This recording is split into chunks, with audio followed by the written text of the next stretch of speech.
வாழ்க வையகம், வாழ்க வையகம், வாழ்க வளமுடன். குரு வாழ்க, குருவே துணை. ஆசான் அருட்தந்தை வேதாத்ரி மகரிஷி அவர்கள் நம்மோடு சூக்குமமாக நிறைந்திருந்து நம்மை என்றென்றும் வழி நடத்துவாராக. இணைய வழியே இணைந்துள்ள இருபால் வேதாத்திரிய நட்புகளுக்கும் இனிய காலை மாலை வணக்கங்கள். வாழ்க வளமுடன் என்ற வாழ்த்துக்கள். நிகழ்வின் துவக்கமாக தவம் இயற்றினோம். தவம் தந்ததோ ஆழ்ந்த அமைதி நிலை. அந்த அமைதி நிலையிலேயே இன்றைய ஞானக்களஞ்சிய கவி. இன்றைய கவி சிலை வணக்கம் என்ற தலைப்புல மகிழ்ச்சி கொடுத்திருக்கக்கூடிய கவிகள்ல ஒன்று. உருவ வழிபாடு.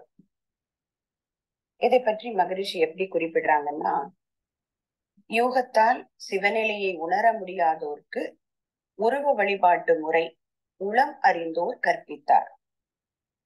யூகமது நற்குணமாய் ஓர்மையால் உறுதி பெற்றால் உலக வாழ்வில் வெற்றி உண்டாகும் என அறிந்து. அப்ப உருவ வழிபாடு தோற்றுவிக்கப்பட்டதற்கான காரணத்தை இதுல சொல்றாங்க மகரிஷி. உளம் அறிந்தோர், மனிதன் எப்படி வாழணும், அதற்கு தன்னுடைய மனதை எப்படி இனிமையாக வைத்துக் கொள்ளணும் என்ற தத்துவத்தை அறிந்தவர்கள் தான் அறிந்தத எல்லாராலும் எப்போதும் அந்த சிவநிலையை உணர முடியாது. எல்லா பொருட்களுக்குள்ளும் இறைவன் நிலையை அறிந்தவர்கள் அதை எல்லாருக்கும் சொல்லிக் கொடுத்து அவர்களுடைய நிலையை உயர்த்துவது என்பது ஒரு சில காலங்கள்ல முடியாது. அப்ப ஒரு 16 வயது வரைக்கும் இருக்கக்கூடியவர்களுக்கு உருவ வழிபாடுதான் உகந்த முறை. அப்ப அதுக்கு என்ன பண்ணினாங்க? எந்த ஒரு உருவத்தின் மேல ஒரு நற்குணங்களை கற்பித்து அந்த உருவத்தை வணங்கும் போது அந்த உருவத்தை பற்றிய குணங்கள் நம்ம மனதுக்குள்ள எழும் இல்லையா? அது எந்த மதத்தை பின்பற்றவங்களா இருக்கலாம். அந்த உருவ வழிபாட்டின் மூலமாக ஒரு தெய்வநிலை பற்றிய விளக்கத்தை ஒரு உருவத்துல ஏற்றி அதற்கென ஒரு சில குணாதிசயங்களை கொடுத்து, அப்ப அதை நினைக்கின்ற போது நம்ம மனம் என்ன நடக்கும்? நான் எதை நினைக்கின்றோமோ அதுவாக மாறக்கூடிய தன்மை நம்முடைய மனதுக்கு உண்டு. அப்ப அந்த அடிப்படையில ஒரு உருவம், அந்த உருவத்துக்கென்று ஒரு குணம். அப்ப எப்பொருளை, எச்செயலை, எக்குணத்தை, எவ்வுயிரை ஒருவர் அடிக்கடி நினைத்தால் அந்த பொருளின் தன்மையாக நாம் மாறுவோம் இல்லையா? அந்த இயல்பூக்க நீதியின்படி அந்த ஓர்மை நிலையோடு அந்த உருவத்தை வழிபடும் போது அவர்களுக்கு சில நற்குணங்கள் கிடைக்கும் என உளம் அறிந்தோர் சொன்னார். இப்ப மகரிஷி கூட அந்த யோகத்தின்படி, அந்த பக்தி யோகத்தை பின்பற்றி ஒரு சில விஷயங்கள் தன்னுடைய வாழ்க்கையில நடந்ததா குறிப்பிடுறாங்க. சொல்றாங்க இல்லையா, அந்த உருவ வழிபாட்டு முறை எப்படி நான் புரிந்து கொண்டேன். கடவுள்தான் அனைத்தையுமே படைத்தான் என்றேன். கடவுள் என்று கற்சிலையை அறையில் வைத்து கதவடைத்து பூட்டியும் வைத்தேன். பின் அந்த கடவுளுக்கு பசி தீர்க்க பால், நெய், தேங்காய், கனிவகைகள் கற்சிலை முன் படைத்து வைத்தேன். அதுக்கப்புறம் சொல்றாங்க, கடவுள் நிலை அறிந்த போது என் செய்கையெல்லாம் கண்டுவிட்டேன் சிறு பிள்ளை விளையாட்டாக. அப்போ சிறு பிள்ளையாக இருக்கிறவங்க விளையாண்டுதான் ஆகணும். அது அந்த வயதுக்கே உரிய விஷயம். அப்போ மகரிஷி கூட அறிவின் வளர்ச்சி படிகள்ல நம்பிக்கை, விளக்கம், முழுமை பேருன்னு குறிப்பிடுறாங்க. அதுல நம்பிக்கை என்பது என்ன? இந்த இறைநிலை பற்றிய உணர்வை, தத்துவத்தை புரிந்து கொள்ளக்கூடிய அளவுக்கு அறிவின் நிலை உயர்கின்ற வயது வருகின்ற வரை எதப்ப உருவ வழிபாட்டின் வழியாக, நம்பிக்கையின் வழியாக இறை தத்துவத்தை உணரலாம். கருதவத்திற்கு அருகதையாவதற்கு 16 வயது வேண்டும். அந்த கரு முதிர்ச்சி அடைகின்ற வரை எதபடி ஜபம், உருவ தியானம் இதெல்லாம் தவறு கிடையாது. ஆனால் கரு முதிர்ந்தும் கருத்தை விரித்தே வனங்கள் கனி இருப்ப காய் உண்ணும் வகை போலாகும்னு ஒரு இடத்துல சொல்றாங்க. அப்ப அந்த 16 வயசுக்கு அப்புறம் அந்த சிவநிலையை யூகத்தால் உணர்ந்து கொள்ள முடியும். அந்த அளவுக்கு அறிவின் உயர்வு வந்த பிறகு தனக்குள்ளேயே தேடி கடந்து உள்ளே சென்று அந்த கடவுளை உள்ளே கடந்து உணர்ந்து அதை எல்லா பொருளிலும் பார்க்கக்கூடிய அந்த பிரம்ம ஞானத்தை அறிந்து கொள்ளணும். அப்ப இதற்காக நம்பிக்கை வழியில தோற்றுவிக்கப்பட்டதுதான் உருவ வழிபாடு.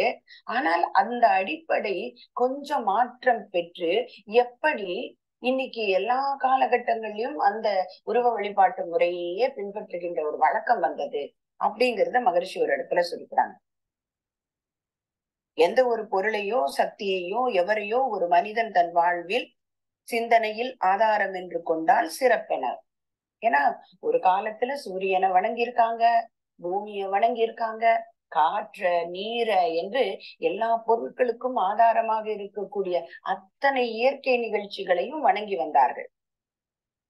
அப்படி வணங்கி வந்த காலத்தில் இந்த பெரும் மதிப்பு உணர்த்தும் இனிய சொல்லே இறைவன் அப்படிங்கிற வார்த்தை வந்தது. எங்கும் இறைந்து கிடப்பவன் இறைவன். அப்ப எல்லா இடத்திலும் நீக்கமர நினைந்திருக்கக்கூடிய அந்த பரம்பொருளை தனக்கு வாழ்க்கைக்கு உதவி செய்யக்கூடிய இயற்கை நிகழ்ச்சிகளோட எல்லாம் ஒப்பிட்டு அதையும் இறைவனாக வணங்கி வந்தார்கள். அப்போ இந்த உலகமிசை வாழக்கூடிய மனிதர்கள் எல்லாம் என்ன பண்ணினாங்க? பந்தம் எனும் ஞாபகத்தின் உயர்வுக்கு ஏற்ப பலவிதமாய் இறைவர்களை தோற்றுவித்தார்.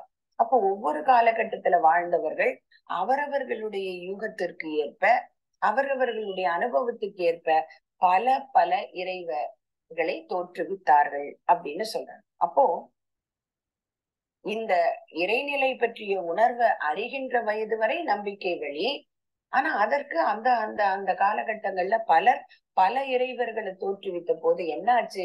மனிதனுக்குள்ளே அந்த அறிவின் தெளிவு இல்லாத காரணத்தினால் உன்னுடைய மதம் பெரியது, என்னுடைய மதம் பெரியதா என்று ஒரு சச்சரவும் சண்டையும் போட்டியும் பகையும் வர தொடங்கியது.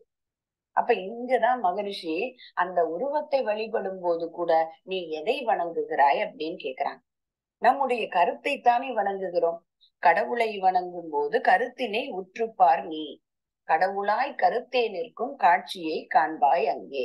அப்ப எல்லாமே நமக்குள்ளே பதிந்தத மீண்டும் எழுச்சி பெற்று பெறப்பட்டு நாம் உணர்கிறோம் இல்லையா? அப்ப கடவுள் என்கின்ற ஒரு உருவத்தின் மேலம நற்குணங்களை வைத்து யூகித்துக் கொள்ளக்கூடிய தகையில கொடுத்த போது நாம் கண்கள் மூடி வணங்குகிறோமே. வணங்கும் போது எதை பார்க்கின்றோம் அப்படிங்கிறாங்க மகரிஷி. கடவுளை வணங்கும் போது கருத்தை உற்றுப்பார் நீ, கடவுளாய் கருத்தே காணும் காட்சியை காண்பாய் அங்கே. அங்கே கடவுளாக இருப்பது எது? நம்முடைய கருத்து தான், நம்முடைய எண்ணம் தான்.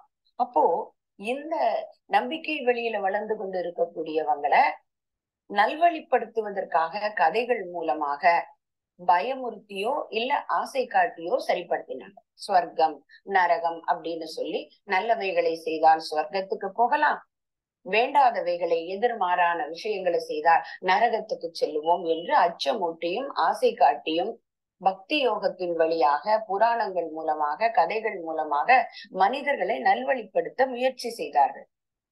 அப்ப மகரிஷி அதற்கும் விளக்கம் கொடுக்கறாங்க. உருவம் வரைக்கும் குறுகி நின்ற உணர்ச்சி நிலையே நர அகமா. அப்ப தன்முனை போட தான் என்ற அதிகாரப்பற்று தனது என்கின்ற பொருள் பற்றோட அருகுடனில் வயப்பட்டு உணர்ச்சி நிலையில ஒரு மனிதன் வாழ்ந்தா அந்த வாழ்க்கை நரகம்தான் அப்படிங்கிறாங்க. நர அகம், நானே சிறந்தவன், நான் செய்வதே நல்லது, எனக்கே எல்லாம் சொந்தம் என்று அந்த குறுகிய மனநிலையோடு உணர்ச்சி வயப்பட்ட நிலையில் நடந்து கொண்டால் அந்த நிலைதான் நர அகம். அருவம் எனும் பேரண்டம் அறிந்த நிலையே சுவர் அகமாம் அப்படின்னு சொல்றாங்க. அப்ப அந்த எல்லையற்ற இறைநிலைதான் எல்லாமாக இருக்கிறது. அங்கிருந்து வந்த பின்னப்பட்ட பொருள்தான் நான், எல்லா பொருட்களுமே இறைவனுடைய தோற்றம் தான் அப்படிங்கிற உணர்ந்துட்டோம்னா அதுதான் சுவர் அகம் அப்படின்னு சொல்றாங்க. அப்போ அந்த பெருமையினை அந்த விண் என்று சொல்லக்கூடிய அணுவை அறிந்தவன் விண்ணவன் என்று கூறப்படுகிறான். அதே போல ஆராய்ந்து விண்கடந்து வானறிந்த விவேகியே வானவனாம் அப்படிங்கிறாங்க.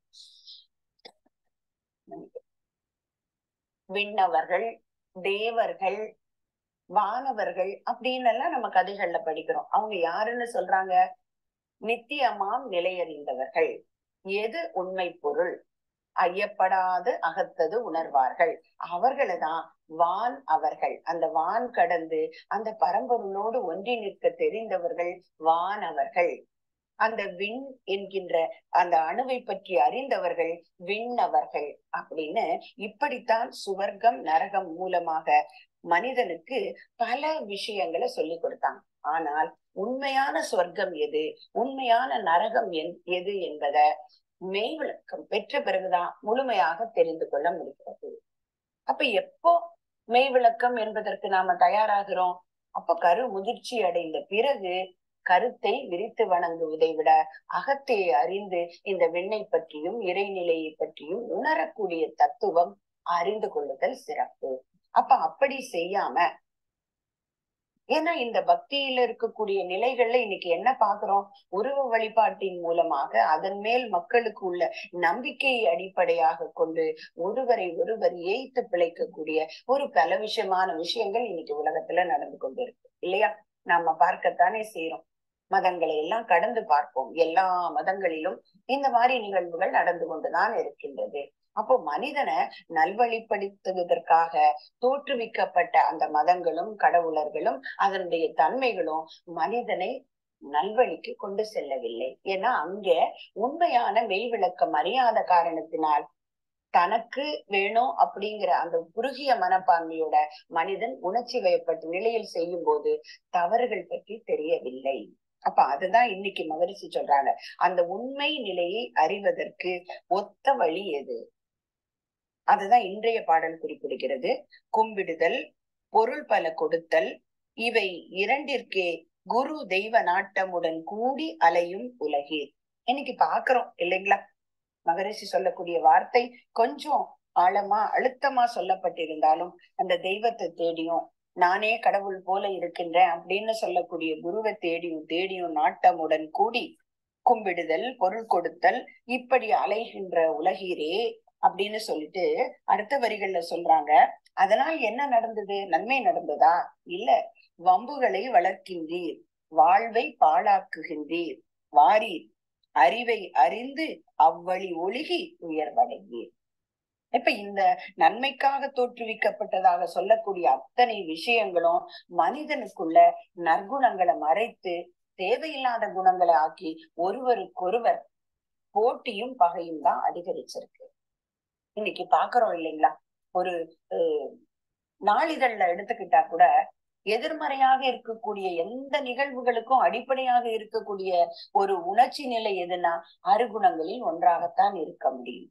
அப்போ இத்தனை நல்ல விஷயங்களையும் ஒரு ஒரு அதாவது உலகை பற்றிய ஞானம் அறிந்தவர்கள் கொடுத்த வழிமுறைகள்ல மக்கள் சரியாக பின்பற்றி நடந்திருந்தால் இன்னைக்கு இந்த போட்டி, பகை, போர், பகை, பிணக்கு இருக்குமா? அப்போ அதனால் என்ன மிகுந்தது? கும்பிடுதல், பொருள் கொடுத்தல், இத மாதிரி மனிதன் தன்னை அறியக்கூடிய நிலைக்கு போகாம ஒரு நம்பிக்கையில ஒரு மயக்க நிலையில குருவையோ தெய்வத்தையோ தேடி தேடி போய் அந்த பணத்துக்காக இருக்கக்கூடியவர்களிடம் தன்னை இழந்து கொண்டிருக்கின்றார்கள். அதனால் வாழ்க்கை வீணாய் போனது. இந்த நிலைக்கு போகாதீங்க. எங்க வாங்கன்னு சொல்றாங்க? அறிவை அறிந்து அவ்வழி ஒழுகி உயர்வடைவீர். அப்ப அந்த நம்பிக்கை வழியில கற்றுக்கொண்டதுல இருந்து விளக்க வழிக்கு வந்தாதான் அதுல இருந்து முழுமை பெற்று நிலைக்கு போக முடியும். அப்ப நம்பிக்கையிலே உணர்ந்து கொண்டிருக்கின்றவரை வாழ்க்கையில சிக்கல்கள் தான் இருந்து கொண்டிருக்கிறது இன்னைக்கு உலகில. அப்ப நம்பிக்கை வழியிலிருந்து விளக்க வழிக்கு வருவதற்கு மகரிஷி போன்ற மகான்களினுடைய தத்துவங்களை உணர்ந்து அறிவை அறிந்து ஒழுகி உயர்வடைவோம் என்று கூறி நல்லதொரு பாடலுக்கு விளக்கம் அளித்த வாய்ப்பளித்த அன்புள்ளங்களுக்கு நன்றி பாராட்டி அமைகிறேன். நன்றி. வாழ்க வளம்.